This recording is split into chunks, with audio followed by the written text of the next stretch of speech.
H1B visa पर नया $1 लाख फी अब सबसे बड़ा सरदर्द बन चुका है। लेकिन क्या आप जानते हैं इसका सबसे बड़ा असर किस पर पड़ेगा?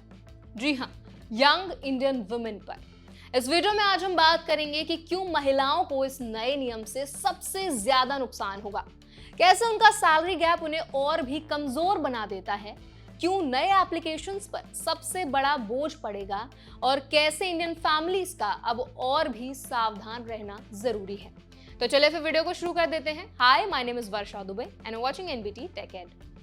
अमेरिका सरकार ने H1B वीजा पर एक बार का $1 लाख फी लगा दिया है। पहले फी सिर्फ कुछ $1000 होती थी। इतना बड़ा झटका उन लोगों के लिए है जो नए एप्लीकेशंस डालना चाहते हैं, यानी जो लोग पहले से अमेरिका में काम कर रहे हैं उनकी करंट जॉब्स तो बची रहेंगी, लेकिन जो लोग अभी फ्रेश एंट्री करना चाहते हैं उन पर यह फी भारी पड़ जाएगी। H1B वर्कर्स में ज्यादातर पुरुष हैं। फाइनेंशियल ईयर 2024 के डेटा के मुताबिक जो लोग अपनी जॉब कंटिन्यू कर रहे थे उनमें से 74% मेल्स और सिर्फ 26% फीमेल्स थी। लेकिन फ्रेश एप्लीकेशंस यानी नई नौकरी लेने वालों में से महिलाओं की हिस्सेदारी थोड़ी बेहतर है, करीब 37%। अब जब फी सिर्फ नए एप्लीकेंट से ली जाएगी तो सीधा असर महिलाओं पर पड़ेगा, क्योंकि फ्रेश पूल में उनकी संख्या ज्यादा है। अब सोचिए फी इतनी ज्यादा क्यों तकलीफदेह है। इसका कारण है सैलरी गैप। H1B में काम करने वाली महिलाएं पुरुषों से कम कमाती हैं। फाइनेंशियल ईयर 2024 के डेटा के हिसाब से नई नौकरी पाने वाली महिलाओं की बॉटम 25% सैलरी सिर्फ $71,000 थी, जबकि पुरुषों की $80,000। मीडियन लेवल पर महिलाएं $91,000 कमा रही थी, जबकि पुरुष $99,000, यानी हर लेवल पर महिलाएं कम कमा रही हैं।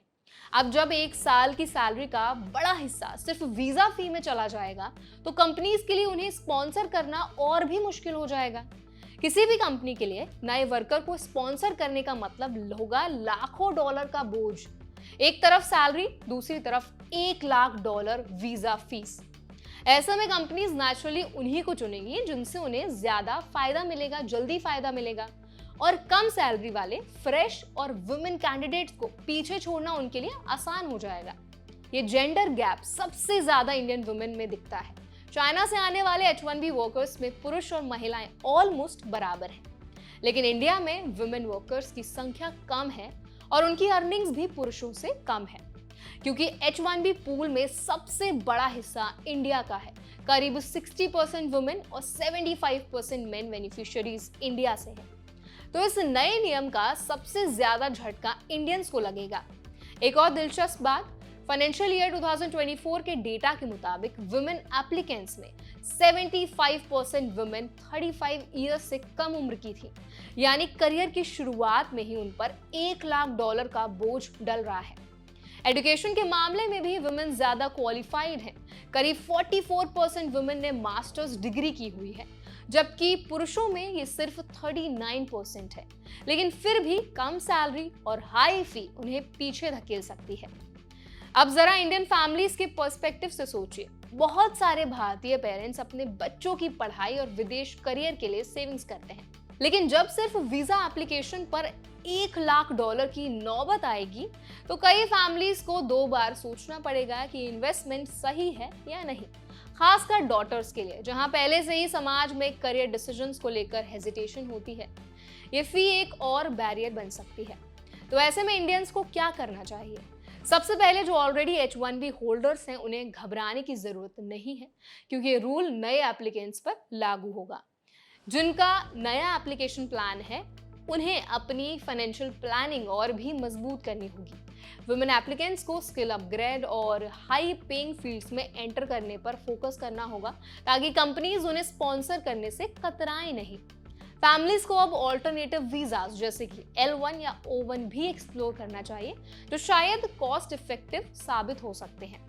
अगर ये फी लंबे समय तक लागू रहती है तो इसका सीधा असर अमेरिका में टैलेंट पूल पर पड़ेगा। वुमेन पार्टिसिपेशन कम हो सकती है, खासकर इंडियन वुमेन की।